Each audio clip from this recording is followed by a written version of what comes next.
Hello नमस्कार प्यारे साथियों, कैसे हैं आप सभी लोग। आप सभी का स्वागत है हमारे भर्ती सर के यूट्यूब प्लेटफॉर्म पर।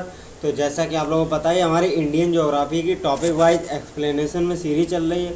तो उसी का जब हम लोग नदी पार्ट डिस्कस कर रहे थे, तो उसका पार्ट नंबर 4 है, जिसमें हम लोगों ने 3 पार्ट पहले डिस्कस किए हैं। जिसमें हम लोगों ने सिंधु नदी तंत्र, गंगा नदी तंत्र और हमारी ब्रह्मपुत्र नदी तंत्र, तीनों नदियों के तंत्र को डिस्कस किया है।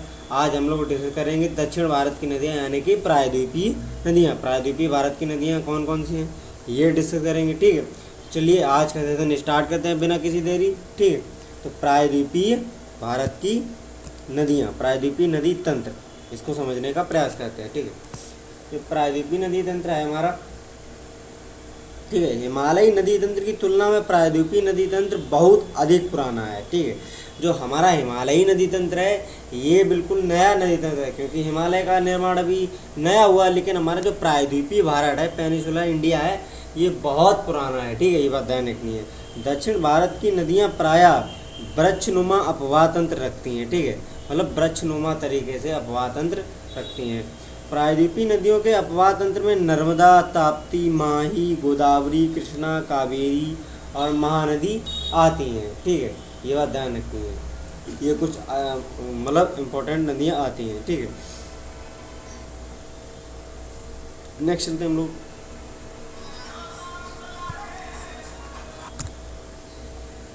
ठीक, अरब सागर में गिरने वाली नदियाँ कौन कौन सी हैं, जैसे नर्मदा है, ताप्ती है, माही है। ये तीनों नदियाँ अरब सागर में गिरती हैं, ये बात ध्यान रखनी है। जैसे कि ये ऊपर दिख रही है वो माही, ये नदी माही है, ये नर्मदा नदी है और ये ताप्ती नदी। ये 3 नदियाँ जो हैं ये अरब सागर में गिरती हैं। ठीक है, ये बात ध्यान रखनी है। और बाद बाकी नदियाँ बंगाल की खाड़ी में, जैसे महानदी बंगाल की खाड़ी में गिरती है, गोदावरी भी बंगाल की खाड़ी में, कृष्णा, कावेरी, ये प्रमुख नदियाँ हैं दक्षिण भारत की, मतलब प्रायद्वीपीय भारत की ये प्रमुख बड़ी बड़ी नदियाँ हैं। ये इधर अरब सागर है, ये इधर बंगाल की खाड़ी है। ठीक है, बंगाल की खाड़ी में गिरने वाली नदियाँ हैं जैसे गोदावरी, कृष्णा, कावेरी और महानदी हैं, ये बात ध्यान रखनी है। ठीक है, चलिए नेक्स्ट हम लोग फिर आते हैं नर्मदा नदी पर।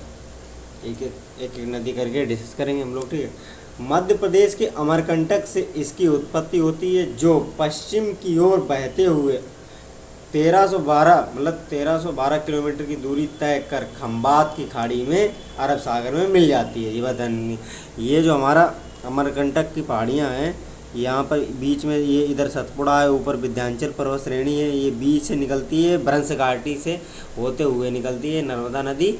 नर्मदा भ्रंश घाटी से बहते हुए ये हमारे खंबात की खाड़ी में गिर जाती है, ये गुजरात के पास।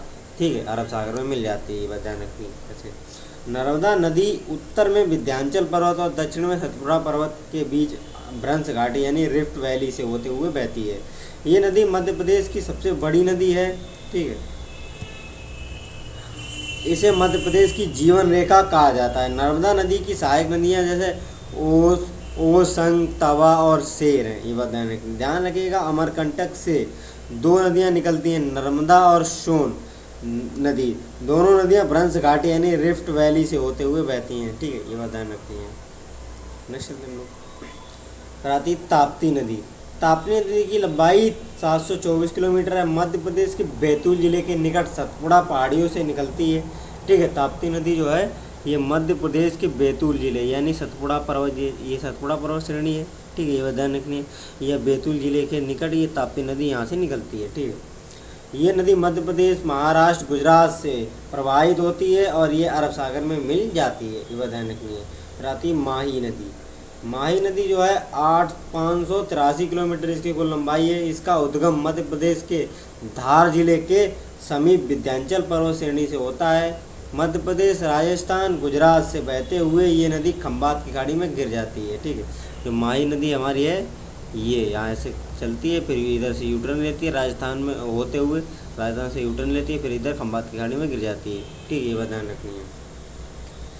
ध्यान रखिएगा, माही भारत की एकमात्र ऐसी नदी है जो कर्क रेखा को 2 बार काटती है। ठीक है, ये बात ध्यान रखनी है। माही जो है जैसे कर्क रेखा यहाँ से ऐसे गुजरती है, ऐसे। ठीक है, जैसे पहले ये इधर से काटती है, फिर दोबारा यूटर्न लेके इधर से काटती है। माही जो है कर्क रेखा को 2 बार काटती है, ठीक है। नेक्स्ट दिन को फिर आती है हमारी गोदावरी नदी। गोदावरी नदी की लंबाई है 1465 किलोमीटर। ये प्रायद्वीपीय भारत की सबसे लंबी नदी है। ये नदी महाराष्ट्र के नासिक जिले के त्र्यंबकेश्वर से निकलती है। ठीक है, जो हमारा महाराष्ट्र का नासिक जिला है, यहाँ से ये हमारा पश्चिमी घाट पर्वत श्रृंखला है। ठीक है, ये इधर पश्चिमी घाट पर्वत श्रृंखला है, ये ऐसे ऐसे। ठीक है, ये बताने के लिए ये महाराष्ट्र के नासिक जिले के त्र्यंबकेश्वर से निकलती गोदावरी और बहते हुए ये बंगाल की खाड़ी में इधर गिर जाती है। ठीक है, ये बताने के लिए दक्षिण पूर्व की ओर बहते हुए वो बंगाल की खाड़ी में गिर जाती है। ध्यान रखिएगा, पेनगंगा, इंद्रावती, प्राणहिता इसकी प्रमुख सहायक नदियाँ, ये प्रमुख हैं, ये पूछी जाती हैं एग्जाम में। पेनगंगा, इंद्रावती, प्राणहिता किसकी सहायक नदियाँ? ये गोदावरी नदी की सहायक नदियाँ, ये बात ध्यान रखनी है। ठीक है, जैसे कि पेनगंगा ये ऊपर से इधर से आती है। ठीक है, और प्राणहिता भी इधर से आती है और इंद्रावती इधर से आती है, ये बात ध्यान रखनी है। ठीक है, नेक्स्ट हम लोग कृष्णा नदी। कृष्णा नदी है, इसकी लंबाई 14 किलोमीटर। कृष्णा नदी प्रायद्वीप भारत की दूसरी सबसे बड़ी नदी है। इसका उद्गम महाराष्ट्र के महाबलेश्वर के पास से होता है। ठीक है, हमारी कृष्णा नदी है, ये महाराष्ट्र के महाबलेश्वर के पास से ये ऐसे बहते हुए ये बंगाल की खाड़ी में गिर जाती है। ठीक है, कृष्णा नदी महाराष्ट्र से होते हुए कर्नाटक, तेलंगाना और आंध्र प्रदेश से बहते हुए बंगाल की खाड़ी में, पश्चिम बंगाल होते हुए बंगाल की खाड़ी में गिर जाती है। कृष्णा नदी की प्रमुख सहायक नदियाँ तुंगभद्रा, कोयना और भीमा है। ठीक है, ये इधर से नीचे से हमारे केरल राज्य से होते हुए ये तुंगभद्रा आती है, फिर इधर से कोयना, ऊपर से भीमा आती है, ये बात ध्यान रखनी है। ये कृष्णा नदी की सहायक नदियाँ हैं। कृष्णा नदी जल विवाद। कृष्णा नदी के जल बंटवारे से संबंधित जो आंध्र प्रदेश, कर्नाटक और महाराष्ट्र के बीच 1957 के से चल रहा है ये विवाद, ये बात ध्यान रखनी है। ठीक है, चलिए नेक्स्ट हम लोग आती है महानदी। हमारी महानदी जो है 851 किलोमीटर लंबाई इसकी। महानदी छत्तीसगढ़ उड़ीसा की प्रमुख नदी है। इसका उद्गम छत्तीसगढ़ के रायपुर के निकट सिहवा की पहाड़ी से होता है, ये ध्यान रखनी है। छत्तीसगढ़ से के निकट रायपुर में सिहवा की पहाड़ी से होता है, ये ध्यान रखनी है। महानदी जो है ये सिहवा की पहाड़ियाँ यहाँ पे हैं, ये ऐसे बहते हुए ये इधर महानदी जो है बंगाल की खाड़ी में गिर जाती है। ठीक है, और ये नदी आगे पूर्व की ओर बहते हुए उड़ीसा में प्रवेश करती है और डेल्टा का निर्माण करते हुए बंगाल की खाड़ी में गिर जाती है। ध्यान रखिएगा, तेल नदी और जोंक नदी महानदी की प्रमुख सहायक नदियाँ हैं। जो हमारी तेल नदी इधर से आती है, जोंक इधर से आती है, ये नदी प्रमुख सहायक नदियाँ हैं। ठीक है, नेक्स्ट हम लोग आती है हमारी कावेरी नदी। कावेरी नदी की लंबाई 800 किलोमीटर है। कर्नाटक के कुर्ग के निकट ब्रह्मगिरी पहाड़ियों से निकलती है और कर्नाटक, तमिलनाडु से बहते हुए आगे तिरुचिरापल्ली के निकट बंगाल की खाड़ी में गिर जाती है। ध्यान रखिएगा, इसे दक्षिण भारत की गंगा भी कहा जाता है। जो हमारी कावेरी नदी है इसको दक्षिण भारत की गंगा भी कहा जाता है, ये ध्यान रखनी है। ये यहाँ से निकलती है। ठीक है, ऐसे कावेरी बहते हुए ये बंगाल की खाड़ी में गिर जाती है। ठीक है, नेक्स्ट हम लोग फिर आती है हमारी स्वर्णरेखा नदी।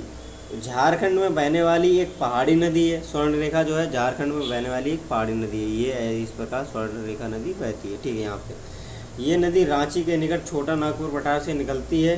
झारखंड से निकलकर पश्चिम बंगाल, उड़ीसा से बहते हुए ये बंगाल की खाड़ी में गिर जाती है। प्रसिद्ध शहर जमशेदपुर, टाटानगर इसी नदी के किनारे स्थित है। फिर है लूनी नदी। हमारी लूनी, इसका उद्गम अजमेर के निकट अरावली पहाड़ियों के निकट नाथ पहाड़ से होता है। राजस्थान से होते हुए गुजरात के कच्छ के रण में ये नदी विलुप्त हो जाती है। जो हमारी लूनी नदी है ये कच्छ के रण में ये यहाँ पर ये विलुप्त हो जाती है, ये बात ध्यान रखनी है। इस नदी को साल्ट रिवर के नाम से भी जाना जाता है। ठीक है, नेक्स्ट फिर आती है हमारी काली नदी। काली नदी, इस नदी को शारदा और काली गंगा के नाम से जाना जाता है। ठीक है, ये नदी हिमालय स्थित काला पानी नामक स्थान से निकलती है।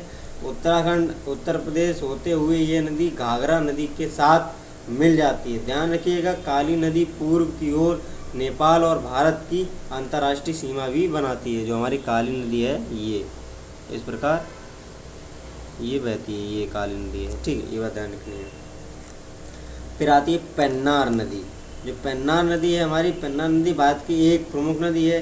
ये नदी कर्नाटक के नंददुर्ग पहाड़ी से निकलकर पूर्व की ओर 970 किलोमीटर बहकर बंगाल की खाड़ी में गिर जाती है। बता नहीं, हमारी जो पेन्नार नदी है, दो नदी हैं, उत्तरी पेन्नार और दक्षिणी पेन्नार, ये दो नदियां हैं। ठीक है, बंगाल की खाड़ी में इस प्रकार गिर जाती हैं।